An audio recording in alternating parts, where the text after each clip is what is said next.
Hello students, today we will discuss 11th chemistry chapter redox reactions part 3rd। इससे पहले हमने oxidation numbers की calculation discuss की थी। So next topic is equivalent weight. So equivalent weight of an oxidizing agent या reducing agent is equal to its molecular mass divided by the number of electrons gained or lost as represented in the balanced chemical equation।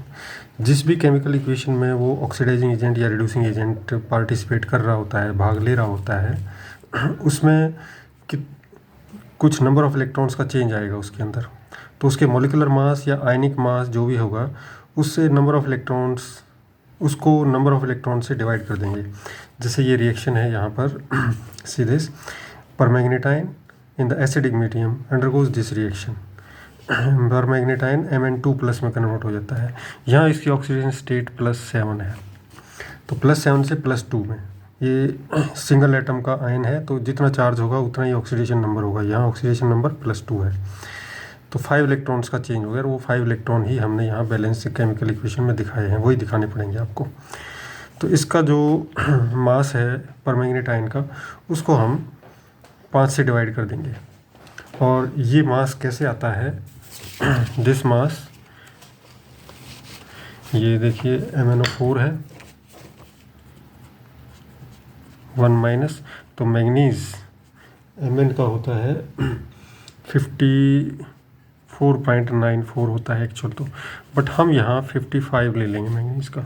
और oxygen का होता है 16, तो 16 multiplied by 4, क्योंकि O4 है, तो ये हो जाएगा 64। और इन दोनों को ऐड करेंगे, यहाँ पर हो जाएगा 9 और ये 119। तो आप देखिए 119 को फिर 5 से डिवाइड कर देंगे, तो परमैग्नेट का आप देख रहे हैं 119 divided by 5 is equal 23.8। 23.8 is its equivalent weight. और ये परमैग्नेटाइन जो है ये आया है KMnO4 से, ये आया है हमें KMnO4 से। एक्चुअली हम KMnO4 लेते हैं, तो KMnO4 के हिसाब से करना हो तो पोटेशियम का भी ऐड कर देंगे इसमें 39 + 55, ये हाँ ये हमारा मैग्नीज का है। ये एक्चुअल ये बुक में आपको ये मिलेगा, इंडेक्स के आसपास देखेंगे लास्ट के पेजेस में, तो यहाँ ये तो 55 लेंगे मैग्नीज के लिए। और ऑक्सीजन का 16 होता है, तो 16 से मल्टीप्लाई कर देंगे उसको 64, और इसको ऐड करेंगे तो हमें मिलेगा स्टूडेंट्स, वी विल गेट 158।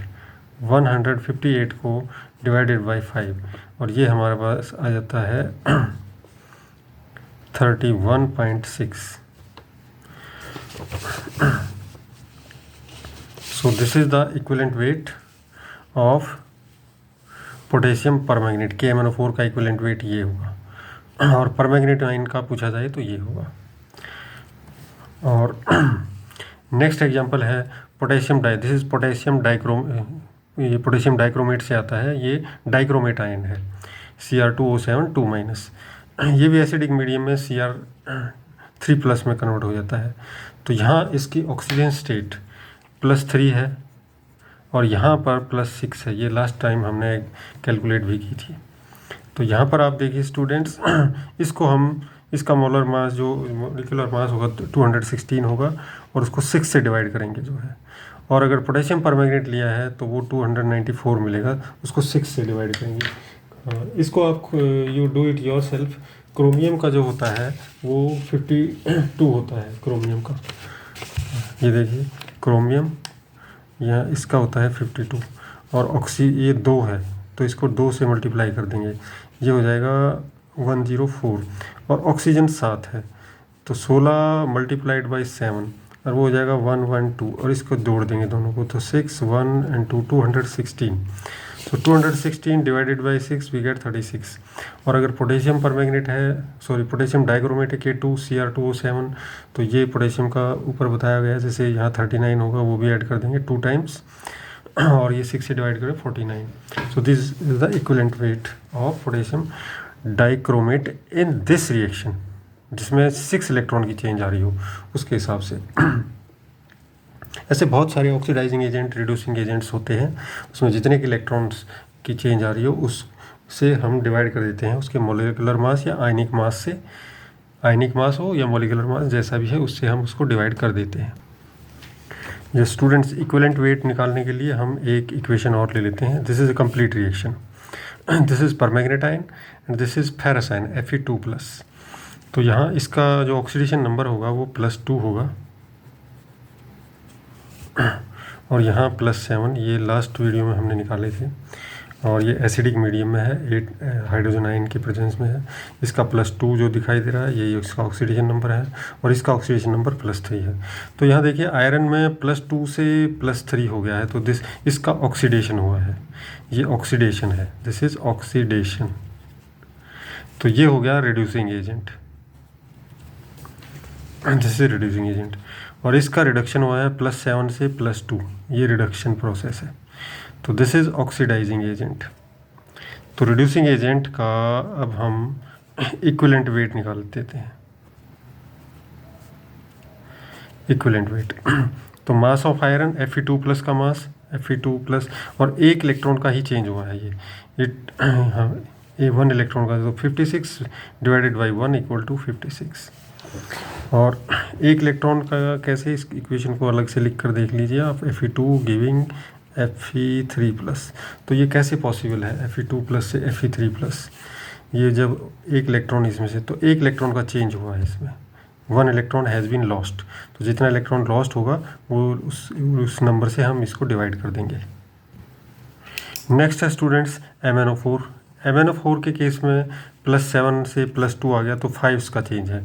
और MnO4 का वही हमने ऊपर निकाल के दिखाया था, MnO4 का 100, ये MnO4 के लिए 1- परमैंगनेट आयन के लिए 119 इसका मास हो जाएगा और इसको 5 से डिवाइड कर देंगे and it comes out to be 23.8। It is 23.8, ये आ जाएगा, इतने ग्राम इसका इक्विवेलेंट वेट होगा। अब स्टूडेंट्स यहाँ आयरन Fe2+ के लिए हम 56 ले लेते हैं इसका आयन का मास। वैसे ये 50 एक्चुअल वेट जो होता है इसका वो 55.85 होता है, बट राउंड फिगर में हम 56 ले लेते हैं। अब Fe2+ कहाँ से आएगा? Fe2+ comes from FeSO4, FeSO4 से आता है। तो Fe का 56, सल्फ़र का 32 और ऑक्सीजन के 4 हैं तो 64, इन सबको जो ऐड करेंगे तो 152 है। अब 152 डिवाइडेड बाई 1, वो इसका इक्विवेलेंट वेट 152 ग्राम यही हो जाएगा। और if it comes, this is ferrous sulphate, ammonium sulphate dot 6H2, ये 6H2O जो है वाटर मॉलिक्यूल्स होते हैं। और ये एक डबल साल्ट है जो 12th क्लास में आपको पढ़ने को मिलेगा और इसका नाम है MOHR, मोहर्स साल्ट। इसको मोहर्स साल्ट के नाम से जाना जाता है। इसका नाम है ferrous sulphate, ammonium sulphate, right, hexahydrate. तो एक्चुअली इसको लेते हैं हम फेरस Fe2+ आयन यूज़ करने के लिए जब भी।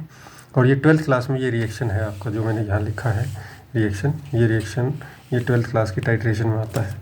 तो सी दिस, इसको जब हम ऐड करेंगे सभी का इसका मोलिकुलर मास निकालेंगे तो ये सब है। ये Fe के लिए है 56, सल्फेट का मैंने कंबाइन कर दिया है 96, और फिर अमोनियम 2 अमोनियम है, नाइट्रोजन का होता है 14, तो 14 + 4 18 हो जाएगा और 18 को 2 से मल्टीप्लाई करेंगे 36 आ जाएगा। और अगेन सल्फेट, और वाटर का होता है 18 को 6 से मल्टीप्लाई करेंगे 108 आ जाएगा, तो 108 यहाँ, और इन सब को ऐड करेंगे हम 392। सो 392 is molecular mass of Mohr salt. तो मोहर साल्ट का इक्विवेलेंट वेट निकालने के लिए 392 डिवाइडेड बाई 1, क्योंकि इसमें जो रिएक्टिंग स्पीसीज़ है वो Fe2+ है, इसका ऑक्सीडेशन नंबर +2 है Fe का। तो इसमें जो नंबर ऑफ इलेक्ट्रॉन्स का चेंज आता है वो 1 इलेक्ट्रॉन का आता है change. So it is divided by 1, this is equal to 392 gram. तो 392 gram is equivalent weight of Mohr salt in this reaction, in the given reaction. Next topic students, types of redox reactions. There are 4 types of redox reactions. ये types of reaction आपने 10th class में पढ़े हैं, but यहाँ redox reaction की type है, वहाँ types of chemical reactions हैं। Combination redox reaction, combination reactions वहाँ पढ़े होंगे, बट यहाँ कम्बिनेशन रिडॉक्स रिएक्शन की बात हो रही है। कि वो रिएक्शंस होते हैं इन विच ईदर वन और both the reacting species are in elemental form, दोनों की दोनों स्पीसीज या कम से कम एक स्पीसीज तो एलिमेंटल फॉर्म में होगी। तो इसके कुछ एग्जांपल्स हैं, जैसे ऑल कंबशन रिएक्शंस, जितने भी कंबशन होते हैं यानी ऑक्सीजन के साथ रिएक्ट करके और ऑक्साइड बनाने वाले जिसमें डाइऑक्सीजन का यूज़ होता है, और दूसरे भी रिएक्शंस जिसमें डाइऑक्सीजन के अलावा कुछ एलिमेंट्स यूज़ होते हैं, वो रिडॉक्स रिएक्शंस होते हैं। जैसे एग्जांपल के लिए carbon combines with oxygen forming carbon dioxide, ये एक कम्बिनेशन रिडॉक्स रिएक्शन है। रिडॉक्स रिएक्शन क्यों है? क्योंकि इसमें आप ऑक्सीडेशन स्टेट्स इनकी काउंट कर लीजिए, जैसे कार्बन की 0 है और यहाँ ऑक्सीजन की भी 0 है, यहाँ ऑक्सीजन की -2 हो जाती है और कार्बन की +4 है, तो there is a change in oxidation number, तो वो वो रिडॉक्स रिएक्शन होगा। ऐसे ही नेक्स्ट एग्जांपल है combustion of methane, CH4 + O2 gives CO2 + H2O। तो यहाँ पर भी जो है ऑक्सीडेशन नंबर में चेंज आ रहा है। किस तरह से ये चेंज आ रहा है? यूसी ऑक्सीजन का 0 ऑक्सीडेशन नंबर है, यहाँ -2, और तो यहाँ ऑक्सीडेशन नंबर देखिए कैसे है, ये CH4, यहाँ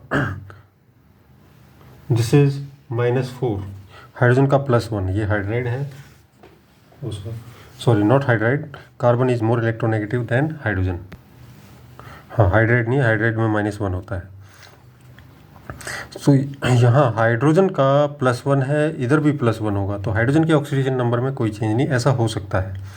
तो जिन एलिमेंट्स के ऑक्सीडेशन नंबर में चेंज होगा उन्हीं का रिडक्शन या ऑक्सीडेशन होगा, और यहाँ ऑक्सीडेशन नंबर में चेंज हो रहा है तो वो रिडॉक्स रिएक्शन है। लाइक दिस मैग्नीशियम का यहाँ ऑक्सीडेशन नंबर 0 है, नाइट्रोजन का भी 0 है, लेकिन यहाँ +2 है और इसका -3 है। So all these are redox reactions. Next type है डिकम्पोजिशन रिडॉक्स रिएक्शंस। कम्बिनेशन का अपोजिट होता है डिकम्पोजिशन। तो डिकम्पोजिशन में लेट अस सी, जहाँ ये these are those reactions in which either one और both the decomposition products are in elemental form. जो प्रोडक्ट्स मिलेंगे वो हमें एलिमेंटल फॉर्म में मिलेगा, कम से कम एक जरूर एलिमेंटल फॉर्म में होगा। तो जैसे वाटर का डिकम्पोजिशन है, किसी भी तरह से हम इलेक्ट्रोलाइसिस से या किसी भी मेथड से करते हैं, इलेक्ट्रोलाइसिस से हो जाता है, 10th क्लास में पढ़ा है आपने। यहाँ ऑक्सीडेशन नंबर 0 एंड 0, यहाँ -2 और यहाँ +1। तो +1 से 0 हुआ, ये देखिए डिक्रीज इन ऑक्सीडेशन नंबर, और यहाँ -2 से 0 हुआ, ये इंक्रीज है। तो ऑक्सीडेशन नंबर इंक्रीज, सो इसका ऑक्सीडेशन और इसका रिडक्शन हुआ है। नाउ KClO3 है, KClO3 में पोटेशियम का +1 है, वो यहाँ पर भी दोनों जगह +1 है। ऑक्सीजन का यहाँ -2 है और यहाँ 0 है। और क्लोरीन का you should calculate it yourself. So let us calculate, take this KClO4, और क्लोरीन का हमें निकालना है, तो क्लोरीन का X, और पोटेशियम का एल्कली मेटल है तो +1 होगा, और प्लस ऑक्सीजन के 4 एटम्स हैं और -2, और इस पर चार्ज कोई नहीं है तो 0 होगा, ये दिस इज इक्वल टू 0। तो हमें यहाँ पर मिल जाएगा +1 + x -8 = 0। So x will be equal to what, +8 - 1, and it comes out to be +7। हाँ, बट हमारे पास तो स्टूडेंट्स KClO3 है, वी हैव KClO3। तो KClO3 में देखते हैं, ये +1 होगा, +x एंड +3 × -2 = 0, और x यहाँ क्या हो जाएगी, -6 एंड +1 = 0, x = 6 - 1 = +5। तो यहाँ oxidation number chlorine KCl potassium chlorate इसमें होगा +5, पोटेशियम क्लोरेट में +5 होगा। और सोडियम हाइड्राइड है, हाइड्राइड यहाँ -1 होता है, और सोडियम का +1, यहाँ 0 और इसका भी 0। अब 1 point to be noted students in these type of reactions, all decomposition reactions are not redox reactions। सारे decomposition reaction redox reaction नहीं होते हैं। जैसे एक एग्जांपल देख लीजिए आप, कैल्शियम कार्बोनेट को हीट करते हैं जब हम, व्हेन वी हीट दिस, तो ये प्रोडक्ट्स बनते हैं, calcium oxide and carbon dioxide. Carbon dioxide gas है, वो रिलीज हो जाती है। This is not a redox reaction.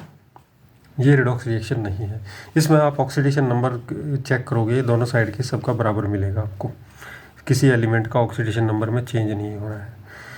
तो since in this reaction both the products are not in the elemental form, therefore it is not a redox reaction. एक condition बताई थी हमने कि डिकम्पोजिशन रिएक्शन में जो भी प्रोडक्ट होंगे वो कम से कम एक प्रोडक्ट तो एलिमेंटल फॉर्म में होगा, वो यहाँ कोई भी एलिमेंटल फॉर्म में नहीं है।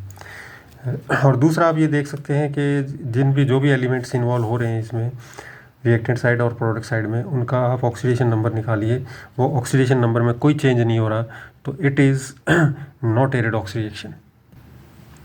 जैसे कैल्शियम कार्बोनेट है स्टूडेंट्स, तो कैल्शियम कार्बोनेट में कैल्शियम जो है alkaline earth metal second group का एलिमेंट है, ये इसके सभी कंपाउंड्स में इसका +2 होगा, यहाँ कैल्शियम का +2 है। और प्रोडक्ट्स में है CaO, तो यहाँ भी इसका +2 है, और CO2 है, CO2 माइनस कार्बन डाइऑक्साइड। तो ऑक्सीजन का अब यहाँ पर इसके बाद है ये कार्बोनेट आयन है CO3 माइनस। इसमें कार्बन का आप कैलकुलेट कर लीजिए, ऑक्सीजन का -2 है, तो 3 × -2 and +x and this is equal to -2 जो इसके ऊपर चार्ज होगा, इसमें कैलकुलेट कर लेते हैं। So x -6 equal to -2 and x equal to -2 + 6 equal to +4। तो यहाँ पर +4 है इसका कार्बन का, और ऑक्सीजन का है -2। तो ऑक्सीजन का यहाँ भी -2 है, और यहाँ भी ऑक्सीजन का -2 है, और इसके अंदर कार्बन डाइऑक्साइड के अंदर you see it is also +4 for carbon, ये कार्बन का +4 है। तो कहीं पर भी कोई चेंज नहीं हो रहा है, दिस इज।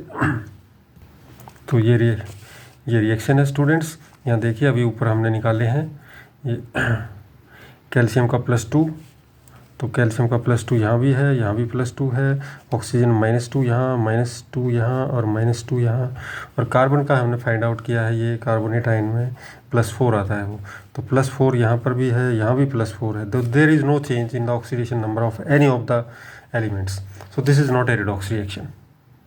ये मेथड ऑलवेज करेक्ट मेथड, आपको कुछ भी याद करने की जरूरत नहीं है, हर रिएक्शन में लागू होगा। जब ऑक्सीडेशन नंबर में कोई चेंज नहीं हो रहा तो नॉट ए रिडॉक्स रिएक्शन, और चेंज हो रहा है तो बाकी कुछ भी पॉइंट्स हैं वो आपने याद कर रखें, वो सब एक तरह यही फाइनल पॉइंट है, इसी के बेस पर वो सब बातें कही गई हैं। Next type students, it is displacement redox reactions. Displacement reactions they are those reactions in which an atom or ion in a compound is replaced by an atom or ion of some other element। किसी दूसरे element का ion या atom किसी को replace कर दे, वो displacement redox reaction होता है। जैसे एग्जांपल, ये रिएक्शन आपने खूब पढ़ा है 10th क्लास में, जिंक प्लस कॉपर सल्फेट का रिएक्शन होता है। कॉपर अलग हो जाता है, कॉपर डिस्प्लेस हो जाता है इसमें से, वी से जिंक इज मोर रिएक्टिव। तो यहाँ ये रिडॉक्स रिएक्शन है। तो यहाँ देखिए जिंक 0 ऑक्सीजन स्टेट में है, और यहाँ जिंक जो है +2 ऑक्सीजन स्टेट में है। यहाँ कॉपर +2 में है और यहाँ 0 हो गया। तो जिंक इसका जो है ऑक्सीडेशन हुआ है, this is oxidation and this is reduction. ये कॉपर 2+ से 0 में आ गया, दिस इज़ रिडक्शन, ये रिडक्शन हुआ है इसका। ऐसे ही zinc is reacting with hydrochloric acid forming zinc chloride and hydrogen gas. तो जिंक ने हाइड्रोजन को रिप्लेस कर दिया है, this hydrogen element in this compound is replaced by zinc atom, so this is a displacement reaction, और ये redox reaction है। यहाँ 0 है, यहाँ +2 है, और हाइड्रोजन यहाँ पर +1 और यहाँ 0 है। ये सब ऑक्सीडेशन नंबर की अच्छे से प्रैक्टिस कर लीजिए आप। सो अब डिस्प्लेसमेंट रिएक्शंस भी एक्चुअली 2 टाइप के हैं। एक है metal displacement reactions. Metal displacement reactions आपने 10th क्लास में बहुत सारे पढ़े हैं। सो यहाँ भी देखिए मेटल डिस्प्लेसमेंट रिएक्शंस हैं। जो ऊपर वाला ये दिखाया हमने जिंक और कॉपर, ये भी मेटल डिस्प्लेसमेंट रिएक्शन है, ठीक है। Zinc is replacing, zinc metal is displacing copper metal from its compound in its solution. और यहाँ आप कोई metal in a compound is displaced by some other metal in the elemental state. किसी दूसरी metal से जो है, जो एलिमेंटल स्टेट में है, उससे वो मेटल अपने कंपाउंड से डिस्प्लेस हो जाती है। So metal displacement reactions find many application in metallurgical processes, जिसमें हम प्योर मेटल ऑब्टेन करते हैं। तो मेटलर्जी में इसका काफ़ी सारा यूज़ है। और मैंने जो रिएक्शंस लिए हैं वो 10th क्लास से ऊपर के लिए हैं। 10th क्लास वाला जिंक और कॉपर का हो गया। अब ये देखिए वेनेडियम है, vanadium pentoxide V2O5 divanadium pentoxide. Calcium से इसकी ट्रीटमेंट करते हैं हम जो है, तो ये रिएक्शन होता है एंड वेनेडियम इज़ रिप्लेस्ड और डिस्प्लेस्ड बाय कैल्शियम और हमें कैल्शियम ऑक्साइड मिलता है। Here magnesium displaces titanium, Ti for titanium, titanium को डिस्प्लेस कर देती है। और aluminium here is displacing chromium, aluminium chromium को डिस्प्लेस कर देता है। ये भी रिएक्टिविटी सीरीज़ के बेसिस पर एक्सप्लेन किए जा सकते हैं और एक्चुअली वैसे ही करते हैं हम जो है। ये भी जो भी सारी ये सब मेटल हैं they are more reactive than these metals, vanadium, titanium, chromium. और इसको यहाँ हम you see in the last reaction, और जो लास्ट रिएक्शन में वही सब में है जो है यहाँ। जैसे एल्युमिनियम इज डिस्प्लेसिंग क्रोमियम, तो एल्युमिनियम यहाँ 0 ऑक्सीजन स्टेट में है और यहाँ पर है +3 ऑक्सीजन। एल्युमिनियम कहीं भी हो उसके कंपाउंड में +3 ऑक्सीजन स्टेट में, 3 ऑक्सीडेशन स्टेट में मिलेगा आपको। तो यहाँ से ये हुआ इसका oxidation process and this is acting as a reducing agent. ये रिड्यूसिंग एजेंट है। अब इसने रिड्यूस कर दिया इसको, तो क्यों कर दिया? क्योंकि ये इससे बेटर रिड्यूसिंग एजेंट है। It is a better reducing agent than the displaced metal. जिस मेटल को डिस्प्लेस किया है राइट, उससे बेटर रिड्यूसिंग एजेंट ये है। इन सभी में यही हाल है। Calcium is better reducing agent than vanadium, magnesium is better reducing agent than titanium. That is why in each case we see that the reducing metal, ये रिड्यूसिंग मेटल्स हैं, is a better reducing agent than the one that is being reduced. जो metal reduce की जा रही है उससे ये वाली बेटर रिड्यूसिंग एजेंट है। तो डिस्प्लेसमेंट रिएक्शन की नेक्स्ट टाइप है students non metal displacement reactions. Non metal displacement reaction क्या है? ए non metal in a compound is displaced bye a metal और नॉन मेटल। यहाँ पर जो डिस्प्लेसमेंट होगा वो नॉन मेटल का होगा। वो डिस्प्लेसमेंट कौन कर रहा है? वो मेटल भी कर सकती है और नॉन मेटल भी कर सकती है। For example students, all alkali metals and some alkaline earth metals. Alkaline earth metals second group की मेटल हैं। ये एल्कलाइन अर्थ मेटल्स ये फर्स्ट ग्रुप में आते हैं, ये सेकेंड ग्रुप में आते हैं।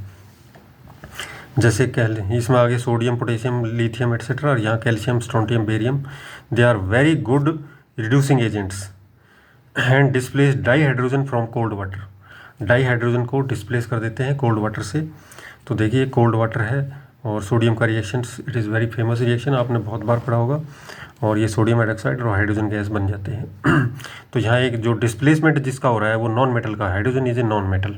ऐसे ही calcium is displacing this non metal hydrogen, और कैल्शियम हाइड्रोक्साइड और हाइड्रोजन गैस बना रहे हैं। अब उसके बाद कुछ लेस रिएक्टिव मेटल्स हैं जैसे मैग्नीशियम है, आयरन है। They react with steam to produce dihydrogen gas.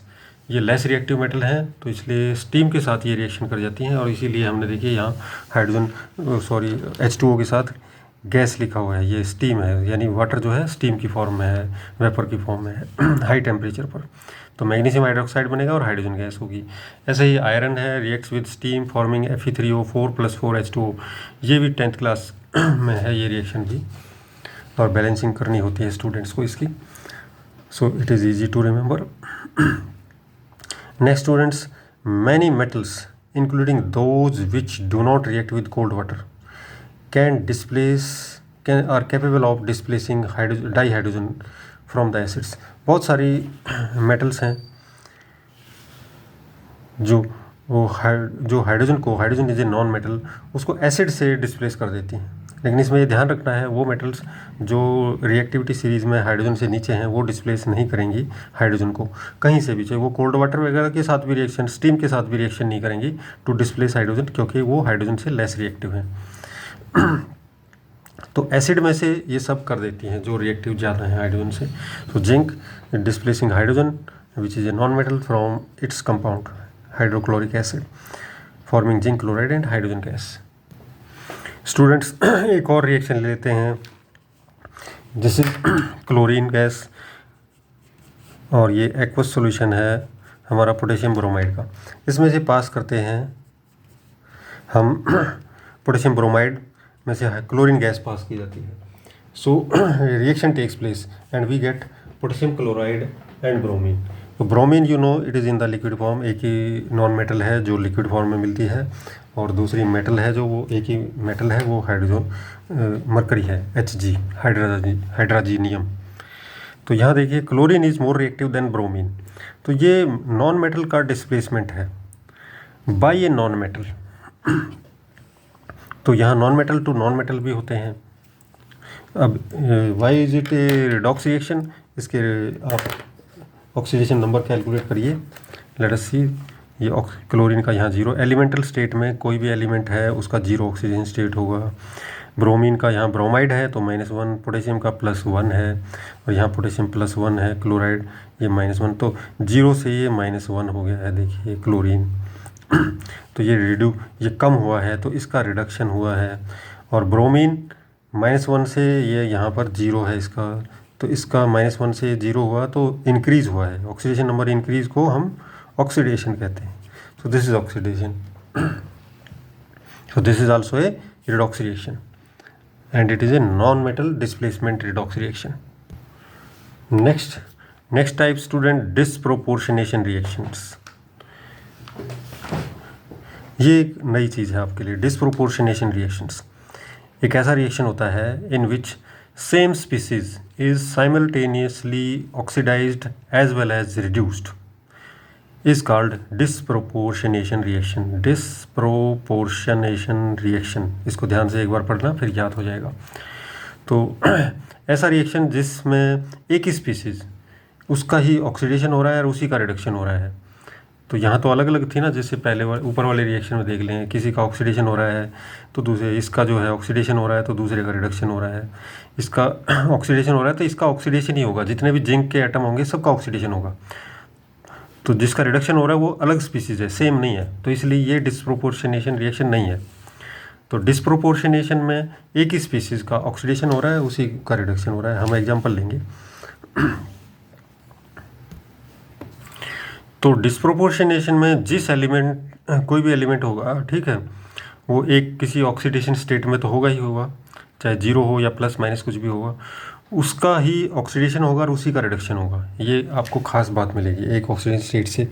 तो उसकी तो इससे रिजल्ट ये निकलता है कि जिसका भी डिसप्रोपोर्शनेशन हो रहा है वो कम से कम 3 ऑक्सीडेशन स्टेट उसकी पॉसिबल होनी चाहिए. 3 ऑक्सीडेशन स्टेट पॉसिबल होनी चाहिए, ताकि बीच वाली में हो वो कम से कम बताया है. ये तो ज़्यादा हो सकती है तो उनमें भी हो जाएगा, और वो एक बढ़ जाएगी, एक की फिर उस दूसरे केस में वो कम हो जाएगी, एक में बढ़ जाएगी एक में घट जाएगी. तो एक जगह ऑक्सीडेशन हो जाएगा जिसमें बढ़ेगी, और कम होगी उसमें रिडक्शन हो जाएगा. Late us see this example. H2O2 ये हाइड्रोजन परऑक्साइड है और इसका डिकम्पोजिशन हो रहा है, देखिए H2O में और ऑक्सीजन में. तो यहाँ हमने ऑक्सीडेशन नंबर देखने पहले. देखिए ऑक्सीजन का एलिमेंटल स्टेट है 0 होगा, वाटर में -2 हो रहा है, हाइड्रोजन +1 यहाँ पर है और +1 यहाँ पर है, दोनों जगह +1 है. तो हाइड्रोजन का केस हम नहीं लेंगे, हाइड्रोजन में कुछ नहीं हो रहा है. तो यहाँ परऑक्साइड में ऑक्सीजन का -1 होता है. तो यहाँ पहली कंडीशन तो ये देखिए कि जिस एलिमेंट का ऑक्सीडेशन हो रहा है, यहाँ ऑक्सीजन का हो रहा है, तो ऑक्सीजन यहाँ ऑक्सीजन की कई सारी ऑक्सीजन स्टेट्स होती हैं, और वो हमने इससे पहले वाली वीडियो में ऑक्सीडेशन नंबर वाली में डिस्कस की है. तो एट प्रेजेंट यहाँ जो इन्वॉल्व हो रही हैं वो -1 है और -2 है और 0 है. तो हम इनको डिक्रीजिंग ऑर्डर में रखेंगे. तो यहाँ देखिए ये हो जाएगी 0, फिर -1 और फिर -2. तो -1 से 0 हो गया, ये -1 से 0 हो गया, तो ये हुआ ऑक्सीडेशन क्योंकि ये इंक्रीज़ हो रही है. और -1 से -2 हो गया, ये डिक्रीज़ हो रही है, ये हो गया रिडक्शन. तो यहाँ से ये रिडक्शन, और परऑक्साइड से ऑक्सीजन में हुआ कन्वर्ट, ये हो गया ऑक्सीडेशन. तो इसी स्पीसीज़ का ऑक्सीडेशन हो रहा है और इसी स्पीसीज़ का रिडक्शन हो रहा है.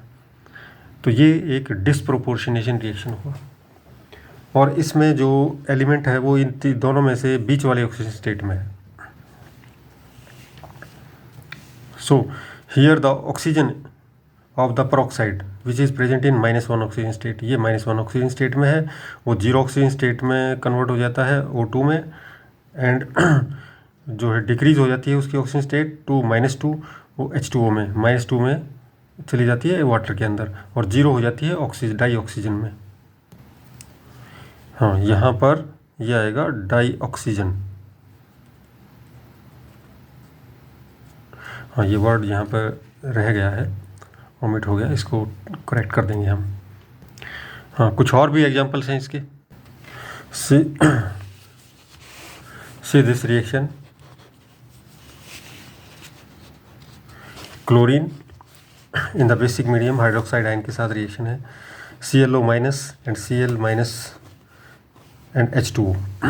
Late us see what are their oxidation numbers. यहाँ पर देखिए क्लोरीन एलिमेंटल स्टेट में है, 0 ऑक्सीडेशन स्टेट होगा। ऑक्सीजन का -2 इधर है, प्लस हाइड्रोजन का +1 है। ऑक्सीजन का यहाँ भी -2 है, हाइड्रोजन यहाँ भी -2 है, हाइड्रोजन का +1 है, तो इनको हम कंसिडर नहीं करेंगे। जो इसमें चेंज आ रही है उसी को करेंगे। तो यहाँ सिर्फ क्लोरीन में ही चेंज होगी, और क्लोरीन का यहाँ +1 है, इसमें +1 है, और यहाँ -1 है। तो यहाँ देखिए 0 0 +1 और -1 के बीच में होगी जो है।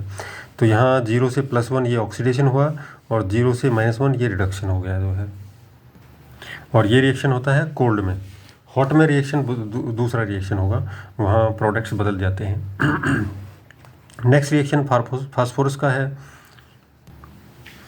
यहाँ फास्फोरस 0 ऑक्सीजन स्टेट है, और हाइड्रोजन और ऑक्सीजन में कोई चेंज होता नहीं है जो है।